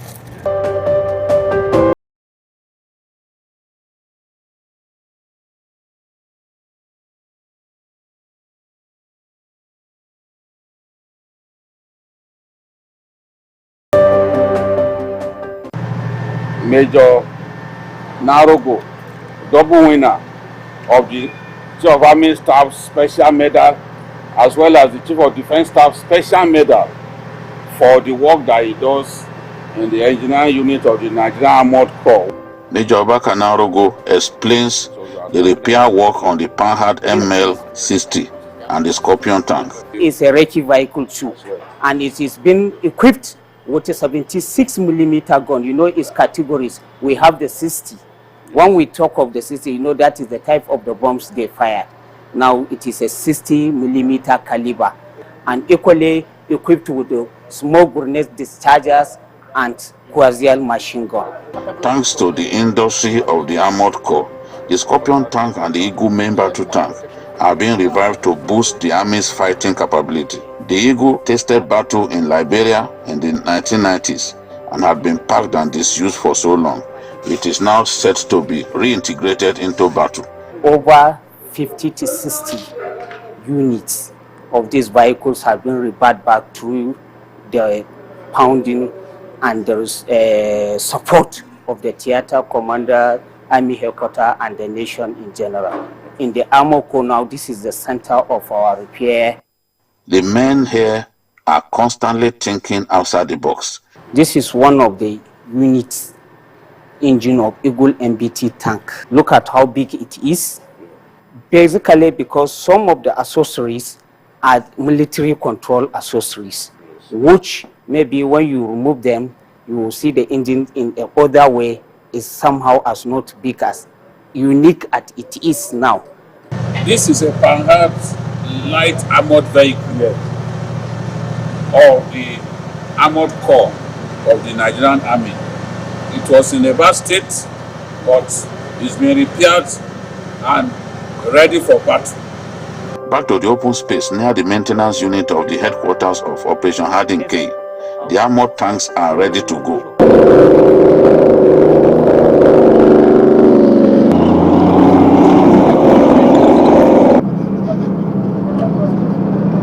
It is also time for me to take a ride in my favorite main battle tank of the Nigerian Army, the T-72 Russian tank, which is reputed for the big hits it scored, especially in 2014 and 2015 during the war against Boko Haram terrorists. With the consistent research by men of the Nigerian Army Armored Corps, more and more armored tanks abandoned for years are set to be revived, giving the army an undoubted edge over the enemies of Nigeria. Babajide Kolade Otitoju, Maiduguri, Borno State. Well done, BKO. Interesting report there. So, tell us more, especially those areas that were not captured in that report. Well, I think that generally our troops are doing well, not just on the war front, but in terms of repairs of weapons. Because, look, it's not easy, because these are military-grade weapons. There is difficulty in bringing their spares into our country. So we have to look inwards. And you can see Major Abubakar Mohammed Narugo, double winner of the Chief of Army Staff Medal, the Chief of Defense Staff Medal. He's been in the thick of work ensuring that those weapons are constantly repaired, and he gets tremendous support, you know, from his bosses. We have General Laya too, one of the best engineers in the army. So the army is constantly, you know, reinventing itself because a lot of those weapons are not available. So you can imagine for the Eagle main battle tank that we last used in Liberia, they are able to revive those weapons using other engines, because the engines, they got the stair engine, not the original engine of the armored tank, but they got an engine that could work, you know, which now gives us the edge. You can see that that area is almost silent now. Boko Haram has been terribly dealt with in the northeast, and it's because of the quality of work that these officers are doing. And I'm really, really proud of them. I know that only God can reward our troops for their sense of industry and the sacrifice that they make. Until you go out with our troops, you won't know some of the dangers that they face. I've gone out with Nigerian troops and to difficult, dangerous places, and I can tell you the morale is high and they are always ready to sacrifice for their country. Mayor. Yes, I also want to commend the troops for their professionalism, for their sacrifice, for their hard work that they are doing, because it's not easy to fight terrorists, especially terrorists that are faith influenced, you know, because it becomes more difficult when you believe that you are fighting a just cause and that to die is an honor. So, but they've done very well protecting our people, especially in the northeast area. So I want to commend them again. I'm also impressed with what I've seen, because it's not only enough for you to have weapons. You must be able to have the human resources to be able to do the engineering work needed. And when you see young officers, engineers, who are using their ingenuity to make sure that the tanks keep rolling, is something very, very commendable, because there's a limit to what you can buy. But there's no way you will not suffer losses at the war front and all that. So you need people who can fix these tanks. And for us to have young people who have distinguished themselves, I'm sure that they have the capacity to be able to do that. It's very commendable. So finally, before we do, with this great effort and the president now asking for synergy and intelligence sharing among military agents or security agencies, how important is this? Yes, the good thing I can say about this present crop of service chiefs is that they've been working together. Yes, we had that problem in the past, but the current crop of service chiefs led by the Chief of Defense Staff, Rabo, they've been really working hard together, and you see that synergy working. General M.S. Ahmed was the deputy to Christopher Musa, the theater commander of Operation Adenkai, at the time I visited. But today is the commander of the infantry corps, while his former number 2, General M.S. Ahmed, is now commander of the armored corps with headquarters in Bauchi. People like Dangiwa Umar used to be there. They are all. The armored corps was a very well-respected unit in the Nigerian army. Produced people like General Babangida, Olunin, and the rest of them. So it's, I think even Shashaini, who was governor for your state. So the armored corps, the good news is that the armored corps is rumbling again.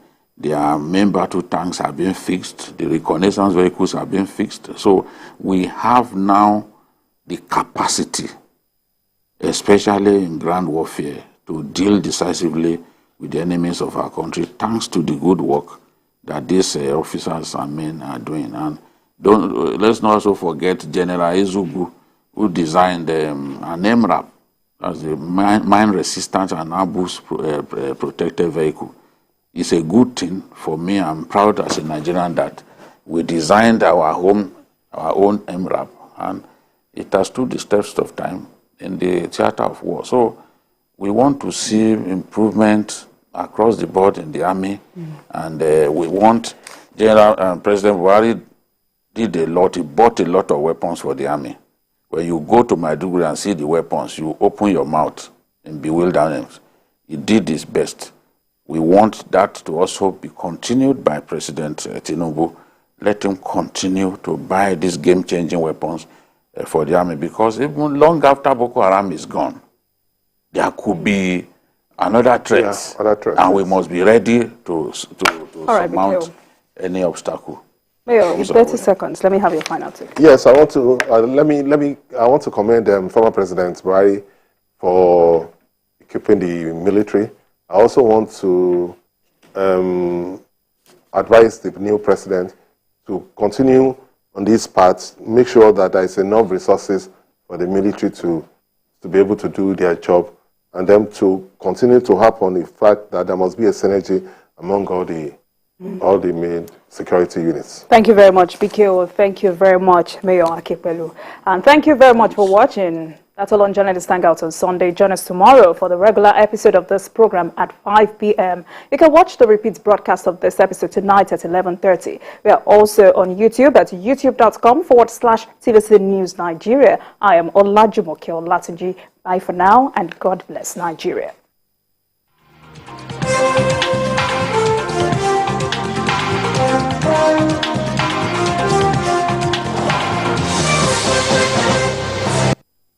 Never miss a moment. Instant breaking news from all over the globe.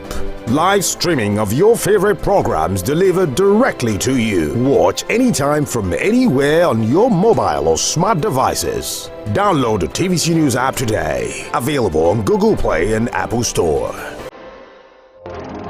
From the Nigeria symbol of authority on Nigerian maritime domain to ever gallant and courageous officers and Britons of the Nigerian Navy, comes the program that keeps you informed and updated on the activities and operations of the Nigerian Navy. It's the Nigerian Navy Today, every Sunday by 6:30 p.m. on Television Continental TVC. It's the program that keeps you informed. Keep a date, get informed, get updated. It's authoritative, audacious and engaging. It's about our Navy. It is the Nigerian Navy Today. Don't miss it. Nigerian Navy Today. Onward together.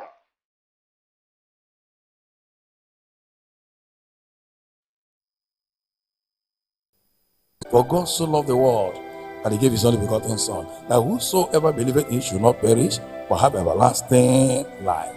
In Proverbs 28 verse 13, the Bible says, he that covereth his sin shall not prosper, but whosoever confess them and forsake them shall have mercy.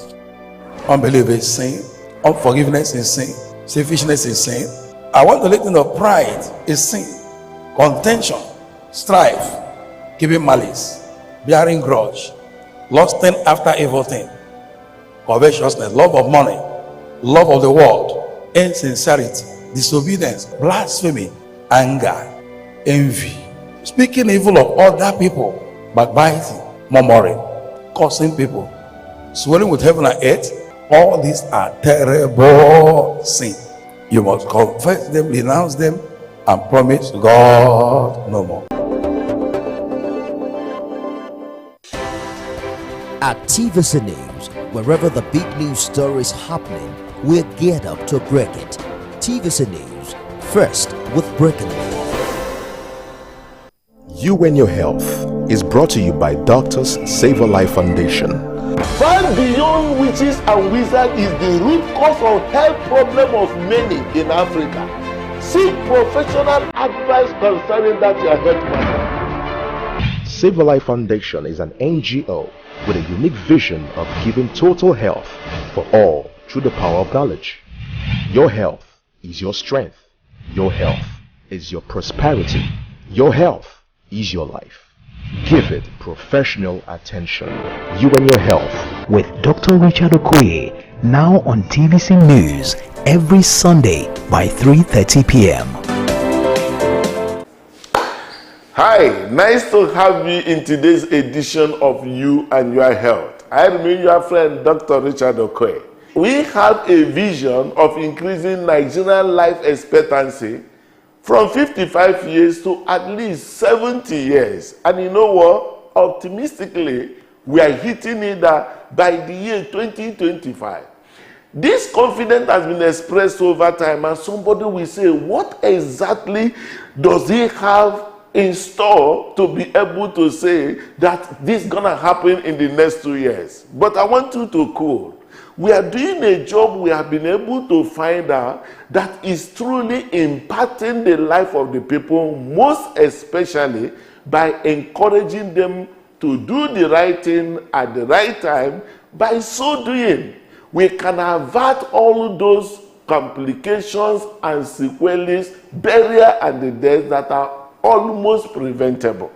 And today's edition is going to be another eye-opener, but at this particular point in time, in getting a relative comparison of what technology is doing in the aspect of our other economic life, and then what is the influence of same technology in the area of our health. Now listen to this. A young man was complaining some occasion and told me something that sounded very funny. He said, Doc, make I tell you something. The thing be say, I know say something they do me, but now waiting they do me, I don't know. That is a typical picture you see in Nigerian setting, because many people are left without understanding, number one, of what they are passing through, and on the other hand, not also being privileged to know opportunities or treatment options available.